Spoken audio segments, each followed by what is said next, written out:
vous mettez que vous êtes stressée de manière répétée. Pourquoi?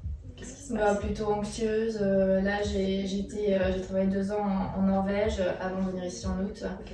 L'année dernière, je travaillais en tant qu'avocate. Ok. Et puis, j'ai voulu revenir à Paris pour faire un master. Et là, je vais refaire 2 stages, un à partir de fin mars jusqu'à juillet, un de septembre jusqu'à décembre. Là-bas, du coup? Non, ici à Paris. Et du coup, je me pose des questions.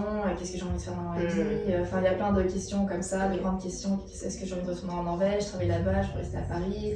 Qu'est-ce que j'ai envie de faire dans ma vie? Enfin, et je pense que je suis plutôt personnellement assez anxieuse. Enfin, il y a toujours des petits trucs, je me prends vraiment la tête par rapport à des tout petits trucs. Enfin, c'est. Ouais. Ok.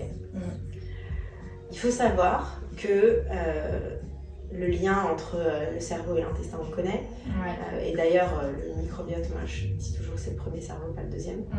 Puisque ces petites bactéries qui sont présentes dans l'intestin, elles régissent nos émotions. Et il y a des bactéries qui sont responsables de l'anxiété. De la même manière qu'il y a des bactéries qui vont favoriser la prise de poids à certains endroits, par exemple au niveau du ventre.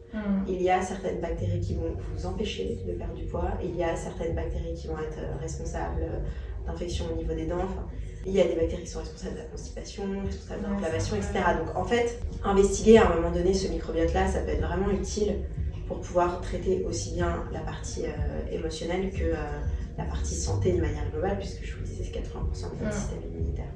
Donc ça, je le fais, c'est ma deuxième casquette. On pourra en reparler si vous voulez. Ça va bien au-delà de la naturopathie.